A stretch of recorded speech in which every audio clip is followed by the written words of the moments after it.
ওপর গ্যাসের দাম, বিনা পয়সায় চাল 1000 টাকার গ্যাসে ফুটছে, বিনা পয়সায় চাল। বাহবা নন্দলাল, এদের কি বলবেন? No guarantee, only guarantees 420। বলছে বিনা পয়সায় বিদ্যুৎ দেবো, দিয়েছে? দিয়েছে? তাহলে যদি না দেয় তাহলে 420 বাবুদের এ কথায় বিশ্বাস করে একটাও ভোট দেবে না। কাগজে যেগুলো ছবি দিচ্ছে টাকা দিয়ে, 100 দিনের কাজে গরিব লোকেদের টাকা দেয় না। আর মনে রাখবেন, গরিব লোকের পাকা বাড়ি করে দেয় না, সেই টাকা দিয়ে নিজেদের প্রচার করে ইউটিউবে, সোশ্যাল নেটওয়ার্কে, সংবাদ মাধ্যমে, রেডিওতে। লজ্জাও করে না। আমরা 100 দিনের টাকা দিয়েছি, আর 100 দিনের যারা জব কার্ড হোল্ডার তারা যাতে 50 দিনের কাজ পায় তার জন্য বছরে আমরা একটা প্রোগ্রাম চালু করেছি, সেটার নাম কর্মশ্রী। যারা জব কার্ড হোল্ডার কাজ করতে চান, বিডিও অফিসে গিয়ে বলবেন আমি কাজ করতে চাই। 50 দিনের জায়গায় দরকার হলে 60 দিনও দেবো, কিন্তু 3 বছর ধরে ওরা কাজ করতে না দিলেও আমরা কিন্তু কাজ করিয়েছি। গত বছরেও 45 দিন কাজ হয়েছে। এই প্রোগ্রামটার নাম কর্মশ্রী। বাংলার বাড়ি আস্তে আস্তে আমরা করে দেবো। আমাদের টাকা দিচ্ছে না, টাকা আটকে রেখে দিচ্ছে, আর টাকা চাইলেই বলছে ওরা তো চুরি করেছে তাই টাকা দেয়নি। প্রমাণ দেখা চুরি করেছি। সবচেয়ে বড় চোর তো বিজেপি। দেশটাকে বিক্রি করে দিয়েছে, সব টাকা পকেটে ভরেছে, সব ইন্ডাস্ট্রি বিক্রি করে দিয়েছে, সব টাকা পকেটে ভরেছে। মোদি বাবু, তোমার টাকার দাম কত? হোম বাবু, তোমার টাকার দাম কত? অর্থমন্ত্রী, তোমার টাকার দাম কত? আর মানুষের জীবনের দাম কত একবার ভেবে দেখেছো? তাই জেনে রাখবেন, ডেসপারেট হয়ে চেষ্টা করছে মিথ্যে কথা বলে যাতে কোনো রকম ভোটে জেতা যায়। আর ভোটে জেতার পরে এনআরসি করে সবার ধর্ম বাতিল করে দেবে, ইউনিফর্ম সিভিল কোড করে সবার ধর্ম বাতিল করে দেবে। আদিবাসীদের অস্তিত্ব থাকবে না, কুর্মীদের অস্তিত্ব থাকবে না, তপশিলীদের থাকবে না, হিন্দুদের থাকবে না, ভূমিজদের থাকবে না, কারো থাকবে না কোনো অস্তিত্ব, সংখ্যালঘুদের থাকবে না। মোদি দেশের ইলেকশন দেশে আর করতে দেবে না, এটাই লাস্ট ইলেকশন হয়ে যাবে। গণতন্ত্র পাবেন কোথায়? মানুষ দাবি করবেন, দাবিটা করবেন কোথায়? বিনা পয়সায় চালটা পাবেন কোত্থেকে? লক্ষ্মীর ভাণ্ডারটা পাবেন কোত্থেকে? জয় জোহারটা পাবেন কোত্থেকে? সবুজ সাইকেলটা পাবেন কোত্থেকে? রূপশ্রীটা পাবেন কোত্থেকে? কৃষক ভাতা পাবেন কোত্থেকে? বয়স্ক ভাতা পাবেন কোত্থেকে? 67টা স্কিম আছে আমাদের। তাই আপনাদের বলবো, এনআরসি চান? আমি ভূমিজ ভাই বোনদেরকে জিজ্ঞেস করছি, আপনারা কি চান এনআরসি হোক?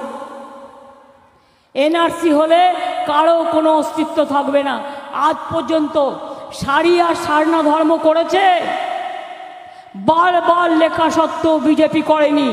যদি আমাদের সরকার ইন্ডিয়া জোট ক্ষমতায় আসে, বাংলায় ওদের সাথে আমার কোনো রিলেশন নেই, দিল্লিতে আছে। দিল্লিতে ইন্ডিয়া জোট আসলে আমরাই এগিয়ে দিয়ে করব। তখন আমরা এনআরসি বাতিল করব, ক্যাব বাতিল করব, ইউনিফর্ম সিভিল কোড বাতিল করব, এবং আমরা সারি সারনা ধর্ম সহ অনেক ধর্ম, অনেক ভূমিজ জাতির অনেক রকম আবদার আছে, তাদের অনেক কিছু বলার আছে, আমরা তাদের কথাগুলোও শুনব। আমি কুর্মীদেরও বলবো, আদিবাসী আর কুর্মীর মধ্যে বিজেপি লড়াই লাগিয়ে দেয়। লড়াই করার দরকার নেই। যারা গরিব মানুষ, আমি জানি যাদের টাকা আছে, এই গরিব আদিবাসীদের কাছ থেকে তারা জমিটা কেড়ে নেয়।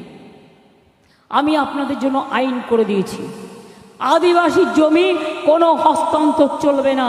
আদিবাসী জমি কেউ অন্য লোক, অন্য সম্প্রদায় এসে টাকা দিয়ে কিনে নিতে পারবে না। আদিবাসী সম্পত্তির অধিকার, পাট্টার অধিকার, বনের অধিকার, নিজের অধিকার, আত্মসম্মান নিয়ে আপনারা বাঁচবেন, এটা মাথায় রাখবেন। তাই আপনাদের আমি বলি, সব ধর্ম, সব জাতি সবাইকেই আমরা ভালোবাসি। হ্যাঁ, কর্মীরা দাবি করতে পারে আমাদেরও এই চাই, তো আগে তো একটা সার্ভে হবে। আমরা আমাদের মতো সার্ভে করব। যেমন আদিবাসীদের সারিয়ে সারনা ধর্ম কতদিন ধরে বলেছেন আমরা করে দিয়েছি। অলচিকি আমাদের বলেছে, করে দিয়েছি। কিন্তু আদিবাসীদের জমি কাড়া চলবে না, আদিবাসীদের সম্পত্তি কাড়া চলবে না, আদিবাসীদের অসম্মান করা চলবে না, এবং আদিবাসীর জঙ্গলের অধিকার কেউ কেড়ে নিতে পারবে না। এটা মনে রাখবেন, এটা আমাদের প্রতিজ্ঞা, এটা আমাদের প্রতিজ্ঞা, এটা আমাদের প্রতিজ্ঞা, এটা আমাদের শপথ।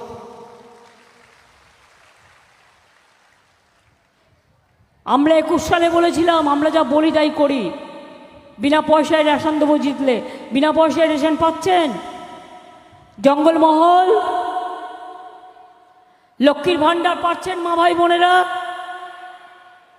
শুধু পাচ্ছেন তাই না, আগামী দিন লক্ষ্মীর ভাণ্ডারটা যতদিন বাঁচবেন ওই বিধবা ভাতার জন্য ছুটে বেড়াতে হবে না। আর বিধবা কাউকে হবারও দরকার নেই, সবাই সারা জীবন সধবা থাকুন, এটা আমি চাই। আপনাদের জিন্দেগি ভর যতদিন বাঁচবেন ততদিন লক্ষ্মীর ভাণ্ডার পাবেন, যতদিন বাঁচবেন ততদিন লক্ষ্মীর ভাণ্ডার পাবেন, কেউ কেড়ে নিতে পারবে না।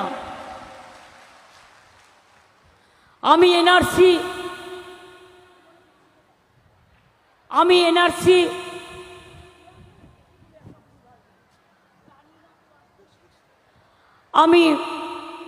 আদিবাসী ভাই বোনেদের আবার বলে যাচ্ছি, যদি এনআরসি না চান তাহলে ভোট দেবেন না, যদি কে না চান তাহলে ভোট দেবেন না, যদি ইউনিফর্ম সিভিল কোড না চান তাহলে ভোট দেবেন না। মনে রাখবেন, বিজেপির মতো এত বড় চোর, এত বড় ডাকাত আর কোথাও নেই। তাই আওয়াজ তুলতে হবে, অলি গলি में चोर शोर है, बीजेपी चोर है। दिल्ली में शोर है, बीजेपी चोर है। 100 दिन का रुपया खा लिया है, बीजेपी चोर है। পাকা বাড়ি করে দিচ্ছে না। আমরা আগে 43 লাখ করেছি, ডিসেম্বর মাস থেকে আবার 11 লক্ষ আমি পাকা বাড়ি করে দেব। আস্তে আস্তে আমরা নিজেদের টাকা দিয়ে আস্তে আস্তে আস্তে আস্তে সমস্ত মানুষের তো পাকা বাড়ি চাই, তাই আস্তে আস্তে আমরা নিশ্চয়ই করে দেব। কি মা বোনেরা, খেলা হবে? খেলা হবে ভাই বোনেরা, খেলা হবে? কি ভূমিজ ভাই বোনেরা, খেলা হবে? কি সাঁওতাল ভাই বোনেরা, খেলা হবে? কি আদিবাসী ভাই বোনেরা, খেলা হবে? কি মুন্ডাবাসী ভাই বোনেরা, খেলা হবে? মা বোনেরা, খেলা হবে? হাতাখুন্তির খেলা, হাড়ি কড়াইয়ের খেলা মনে আছে? জঙ্গলমহলের গল্প, পিঁপড়ের ঝোল খেয়ে মানুষ বেঁচে থাকতো। আমি গিয়েছিলাম বেলপাহাড়ি গ্রামে লুকিয়ে একটা স্কুটারে করে দেখতে মানুষ কিভাবে জীবন ধারণ করে। আর সেই সিপিএমগুলো এখন বিজেপির হাড়মাদ হয়ে গেছে। সিপিএমের হাড়মাদগুলো ওদের আর ঢুকতে দেবেন না, ওদের আর ক্ষমা করবেন না। ওরা যদি আবার আসে, আবার জঙ্গলমহল কাঁদবে।